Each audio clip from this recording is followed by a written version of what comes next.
All right. Good morning, everyone. Happy new month. Dr. LeBinton here. I help people live long and well because I believe the quality of life is just as important as the quantity of life. If you are watching live, hashtag live. If you're watching replay, hashtag replay. And today, on today's Tête-à-tête with Dr. O, we're talking about easy ways to self-care on a budget. Happy new month. Happy new month. Um, this promises to be our best month yet. Yes. So I do believe in the power of the spoken word. So I do believe that this month will be our best month yet. So before we go ahead, easy ways to self care. What is self care?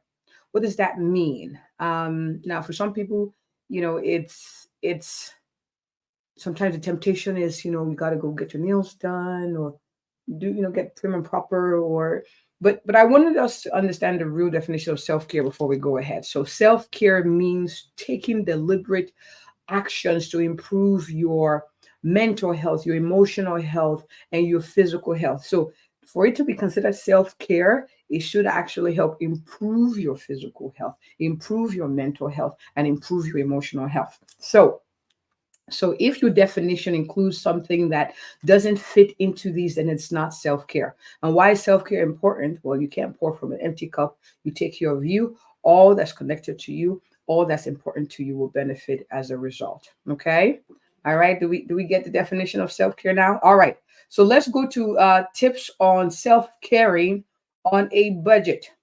Number one, look for free resources where you can have self-care blogs, self-care websites that talk about, tips on how to improve your day, or they send you a like a friendly reminder tip for the day.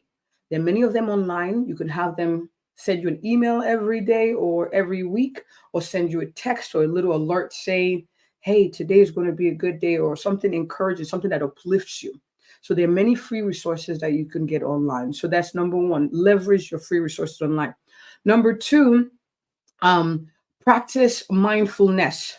Mindfulness is important for self-care. You could go to a spa, yes. You could, do the nails and things, but having a time to practice mindfulness would actually help improve your mental and physical well-being. So deep breathing exercises, right? Deep breathing exercises. You could do that throughout the day, so you can self-care to that throughout the day. You don't have to schedule an appointment far off to say, you know what, this is going to be my self-care day, but incorporate it into your daily routine. So deep breathing exercises, right? I typically like to do that when I'm asking my patients to also deep breathe. Like take a deep breath in, do the same thing in and out. And during lunchtime, I try to practice that more so. And I do belly breathing, okay, where I allow my lungs to open up fully and relax. Important to do so. Um, Other tips that help with mindfulness, journaling. It's one of the best things you could do before you go to bed. Maybe an hour before you go to bed, just write out things that you're grateful for throughout the day, things that sparked your joy, things that add sparkles throughout the day. You want to write them down and say, this was good, or reflect on some thoughts or progress you made. Journaling is one of the ways you could practice mindfulness, and it's almost a way to do a brain dump before you also go to bed. Um, Another one I would like to share is do it your DIY, do it yourself spa day. Um, a bubble bath, shower, and then you could have a book read to you. There are many apps. Audible is one. I'm big on the Bible, so I can I can get it read in fresh in someone that has a British accent, someone that has a Canadian accent, someone that has, like, you could have it read different, like differently, get all fancy. I like to use the British, so you could maybe spend some time in the bath, have a romantic sense. So your eucalyptus, your lavender, and they have them in the dollar store. They have the salts, the Epsom salts that you can put in a bath, and you can have a book read to you, like just play Audible and have a self-help book, a book that helps encourage you. Play while you do that. I don't know what number we're at, right now. Jeremy, okay, we're number three. All right, good. Number four, um, have a retreat day. You could combine that with your spa day, but have a day where you do a personal retreat. You could do one day, you could do 2 days or 3 day. please, I do advise that you let people know that you'll be on a retreat, meaning that your phone is going to be on do not disturb, you're so they don't think you're, missing or something. So they give people a heads up that I will not be available this time. I'll be just spending some time to refresh. And during that time, I really want to encourage you. I wouldn't recommend a Netflix binge. Honestly, I don't think that improves you physically, mentally, or emotionally. I don't think so. There's a lot. You could watch the movies, don't get me wrong, but maybe watch a movie that makes you laugh. All right. You could listen to books. You could pray.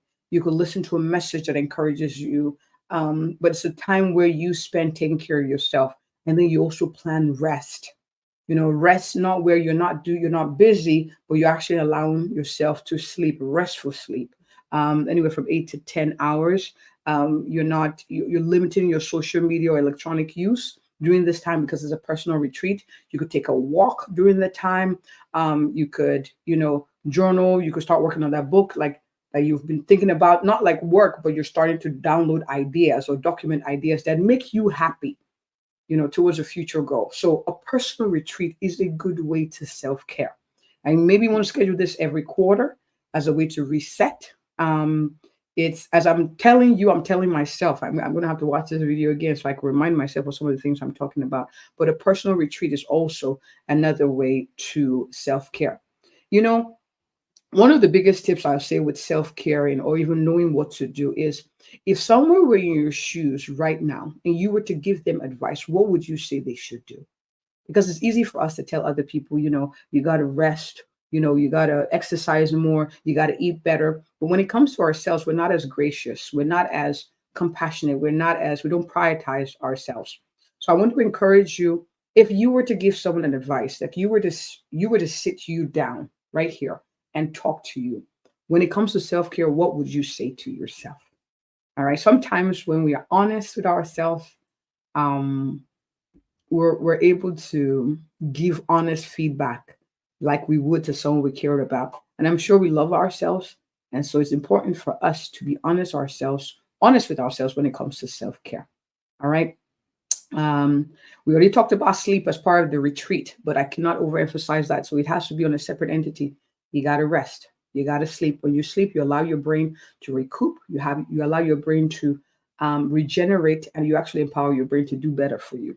So please prioritize sleep. If you're having issues with sleep, please talk to your healthcare giver. Bring it up as a discussion point. Put it on your notes. We talked on different videos on how to maximize your doctor's visit. Put that on there. If you're having issues with sleep, if you don't communicate that to your doctor, there's no lab test really or medication that would make you not need sleep. You get, because sometimes when I have conversations with my clients, like, oh, and I'm like, how's sleep? And they're like, oh, doc, I don't sleep. And I'm like, ooh, let's talk about that first before we start talking about other things that may be contributing to the brain fog, to the fatigue, to the increased anxiety and depression. Okay. This is supposed to be a tête-à-tête. So we're at 8.5 minutes. So I got to wrap it up. I'm hoping this month is a month where we add self-care to our routine. I'm hoping this is a month we know that also that it doesn't have to be expensive. It doesn't have to be exotic. It doesn't have to be what your friends are doing. What is self-care to you? Make sure that deliberate actions that improve your physical, your mental, and your emotional well-being. To the next tête-à-tête, you have a great one. And as always, caring is sharing. Please share this with those in your network that could benefit from this reminder.